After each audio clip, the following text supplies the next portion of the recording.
Hello, and welcome to the As Yet Unnamed History Podcast. I'm your host, Nye, and I'm going to talk about some history, specifically Scottish history at the moment, and history about Alexander the Third of Scotland. Now, a little bit of window dressing. So, as everyone knows, the relationship between Scotland and England is a contentious one, to say the least, throughout history, and one of the earliest major focal points would be the Scottish Wars of Independence, specifically the First Scottish War of Independence. Now, if you have no idea what I'm referring to, that's absolutely okay. I'm hopefully going to shed a light on its inception and a little bit about Scotland as a country at the time. However, if you're curious about like a kind of cultural reference, it's Braveheart. So William Wallace. I know Robert the Bruce is not in Braveheart to my knowledge, but yep. Thankfully, there is no Mel Gibson. So that is a very big plus in my book. Okay, so before we kind of get started with talking about Alexander III, I do want to just make two comments known. One, I have rewritten this script and re-recorded this several times, and it is because I keep getting distracted talking about inane things, and that may happen in this recording. But I just want to make that clear. I'm going to try and cut areas a little bit in here just to make sure I don't ramble. Also, we are talking about European monarchies, so there are a lot of people with the same names, and I'm going to try really hard to differentiate them. But if it does come up, I do apologise. I will also say, though, blame them for insisting on having like 4 people named Margaret. Okay, so let's begin where most, biographies begin, with his birth. So Alexander was born in 1241, very unsurprisingly, to Alexander II, the at that time contemporary king of Scotland, and his consort, can't believe I was going to fuck that word up, Marie de Cossey. Now, I was aware that I was going to fuck that one up. I apologise for my terrible pronunciation. Now, not to dwell on his dad too much, but Alexander II is fairly famous for his creation of the Treaty of York, which is basically the virtually unchanged border between Scotland and England. He was also interested in acquiring the Western Isles for the Kingdom of Scotland, but I would like to put a pin in that because we're going to come back to that later. So while he was on this expedition for the Isles, which, as I said, we'll get back to in a minute, he died. So his wife kind of tried to get their son crowned at Scone, the place where all Scottish monarchs were crowned, to make sure that he actually had the throne. There was a slight concern from her that he might not get it. And at the ripe old age of 7, he was the King of Scotland. Now, obviously, the Scottish nobles were not going to have a 7-year-old govern their country, so they stepped in as kind of like a periphery legislative body, which sounds a lot more complicated than what it actually was. It was just some, adult men deciding things for a child. Now, I do want to mention that there was a kind of 2 rival faction thing going on with that, but I don't want to get into that too much because it's not that interesting, and the end result really isn't that important to the story that we're talking about here. So we're going to fast forward to 3 years, and he is now 10 years old, and he is getting married to Margaret of England, who is the daughter of Henry III of England. Now, as unsurprising as this may be to us, sending up an 11-year-old girl to a country that she's never been to marry someone that she's never met, is a little bit upsetting. And this actually caused a real problem for the Scottish monarchy, because she really didn't like living in Scotland. She hated the climate, she hated the castle, Edinburgh Castle, and she was homesick. I do want to mention, as far as I have read, she wasn't perturbed by being married to Alexander. In fact, it is stated that some of the reason that she was upset was because she wasn't able to see Alexander. There was a concern that Alexander and her were going to consummate their marriage before they were ready, which is very strange, I find, but whatever, that was the rationale they had to keeping them separate. This accumulated with the fact that she was just really depressed, and actually they sent physicians up to check if she was all right, coupled with her writing letters home basically saying, I hate this, can I please come home for a visit, pushed the English crown to basically say, hey, can the Queen come down to visit us? And the Scottish monarchs at first blocked this request because there was a legitimate fear from them that she might not come back. However, oh God, I cannot believe this is the conclusion that they came to. Basically, they decided that the smart thing to do would be to allow them to be together more once they turned 14. I don't really know how that fixes the problems that they had prior, but evidently it did. To be fair, though, they were at this point kind of holding the daughter of the King of England hostage. So I can kind of imagine that they may have said, okay, we'll kind of bend a little bit here. So we're going to fast forward again to when Alexander is now a young man at the ripe old age of 21, and he wants to renew the activities that his father failed to finish. And this is, as I said, we're going to pull that pin out, talking about the Western Isles. Now, I should note, the Western Isles was the main focus. However, there were other isles and islands around the Scottish area that the Norse owned. They owned the Faroe Islands, the Isle of Man, they owned the Orkney archipelago and the Shetlands as well. So, these were under the ownership of King Haakon IV, also known as Haakon the Old, and I really don't want to understate how big a figure this guy is in Norse history. Like, I'm going to give some bullet points, but this guy had these things offered to him, which he declined for various reasons. He was offered a position of commanding a French crusader fleet. He was offered being the High King of Ireland. And he was offered the fucking imperial crown, which, if you don't know what that is the crown that was worn by the Holy Roman Emperor. The Pope himself was like, yeah, this dude, yeah, he's pretty cool. We'll put him in charge. I hope my very, very brief and kind of not serious way of describing him has elevated the fact that he was very important. And also, he was very good at foreign diplomacy. Now, when Alexander II had initially come, he spent a very long time trying to kind of haggle or work with the Norse to get the islands. And basically, the Norse shut him down. The reason is quite understandable.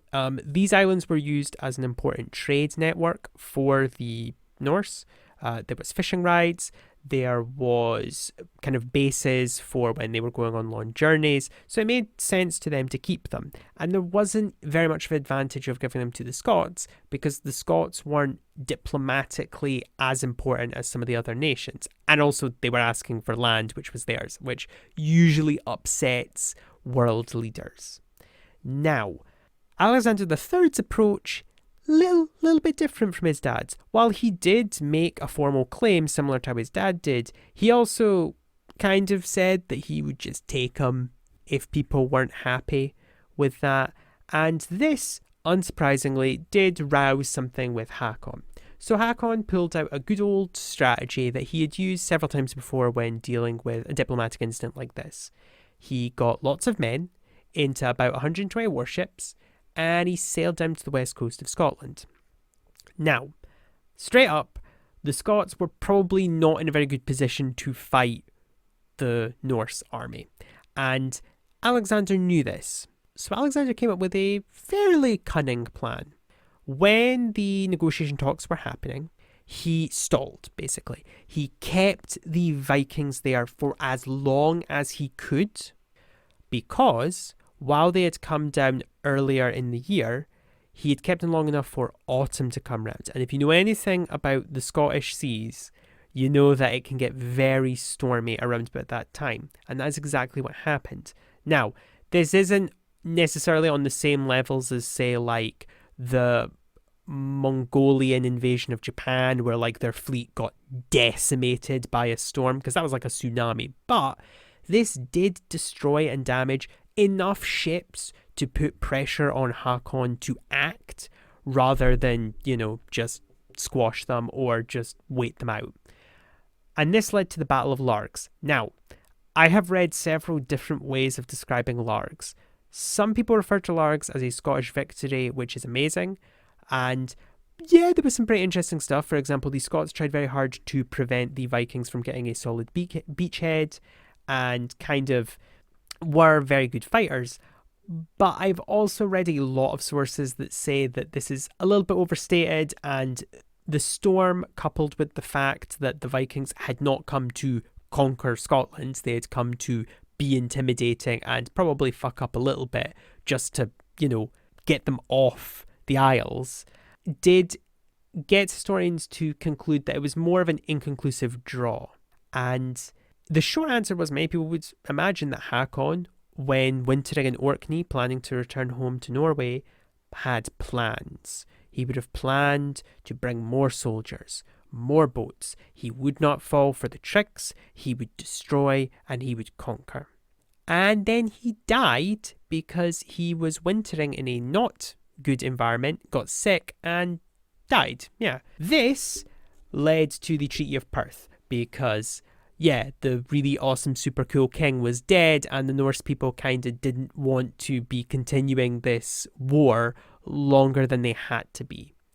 And subsequently, as I said, the Treaty of Perth was signed. This gave Scotland the sovereignty over the Isle of Man and Hebrides. So, they got much of what they wanted. Should note, the Norwegians did get to keep their claims over the Shetlands and Orkneys, and the Scots recognised them. So, pretty standard stuff, pretty normal. What I think is very interesting, and the reason I've kind of had a little detour to talk about this military escapade that Alexander was part of, is a couple. One, it pretty much ended the 500 years of Norse invasions of Britain, which is pretty important, I would say.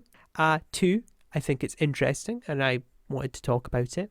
And three, it sets up an interesting kind of conundrum, because so far, most of what I've described of Alexander isn't bad.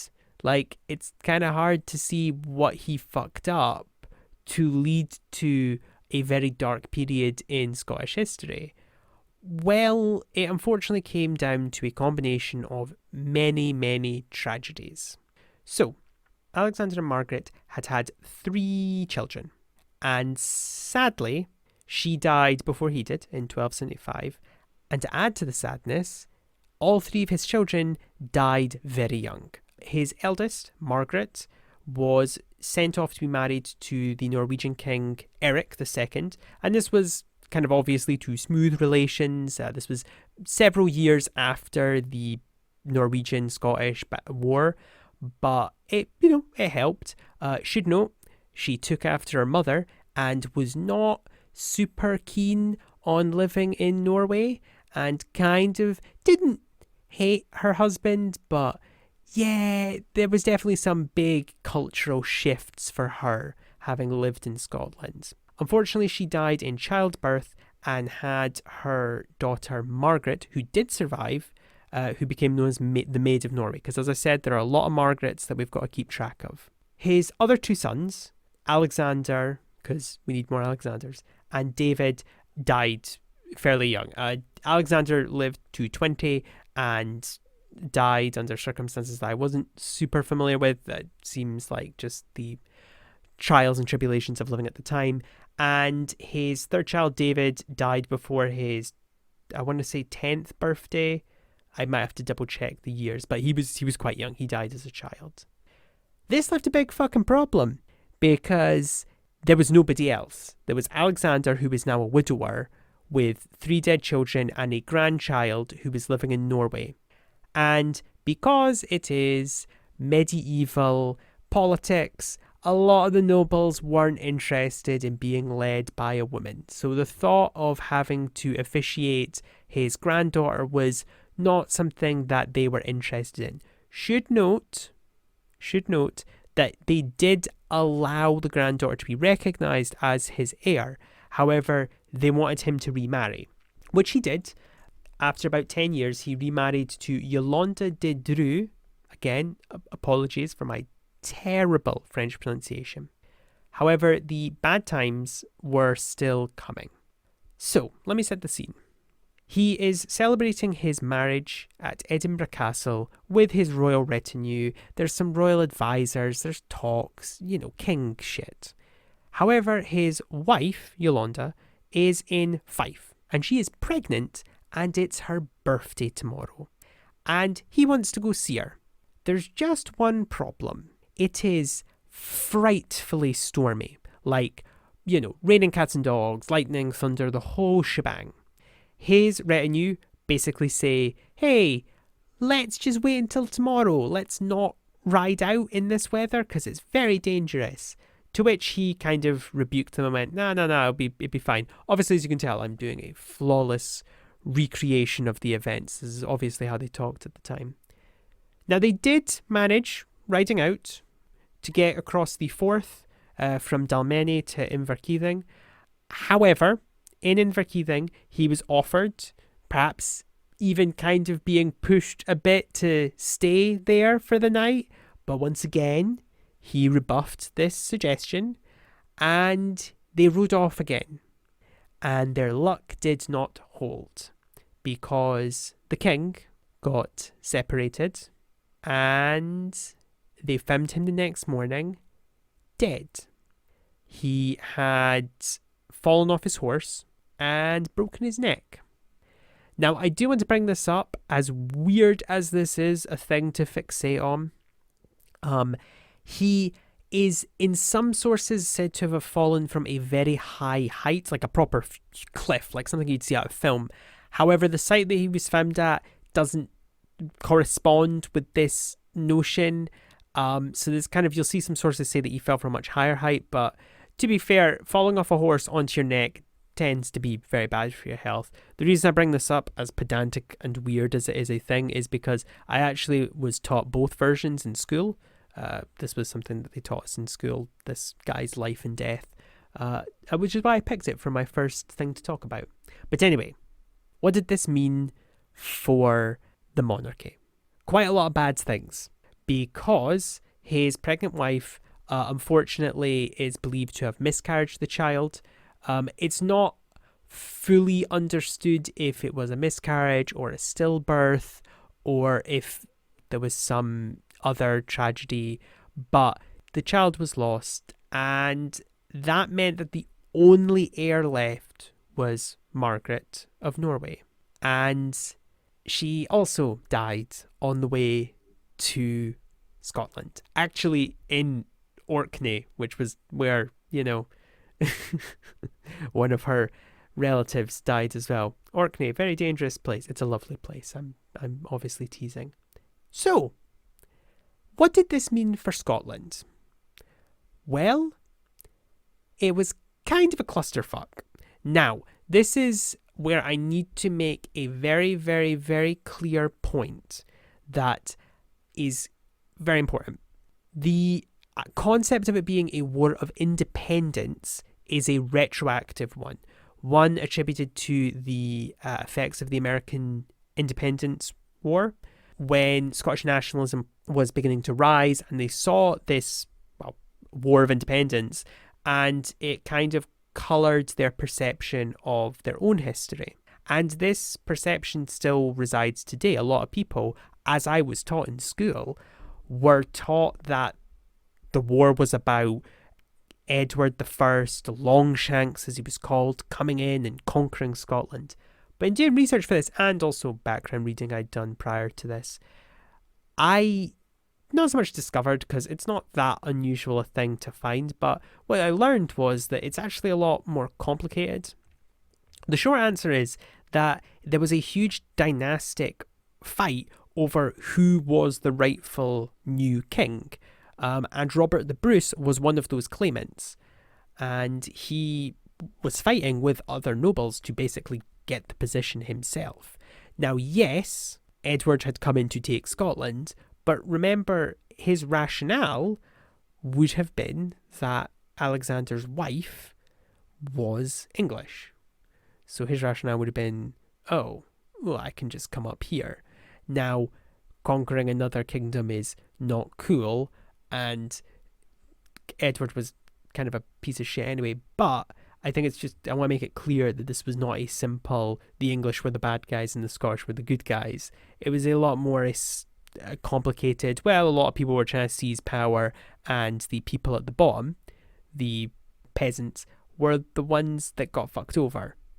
So, little food for thought. Apologies that it ended on such sour notes. I kind of wanted to do a more upbeat recording, but this kind of was the thing that got done first, and it was the one that I felt most confident talking about, so that's what we have. Thank you for listening. I have no clue if I'm going to turn this into anything significant, but I got to express myself and I got to make something of my own, so that's what made me happy. And I hope you guys learned something, even if it was just a trivial nugget of information. If I do choose to continue this, I would love if people have particular things they would like to hear about, maybe talking about people that I didn't have a lot of time to talk about here, or maybe something completely unrelated to any of this, and you're just like, yeah, I'd like to hear you talk about it. So thank you for listening, and I shall bid you a farewell.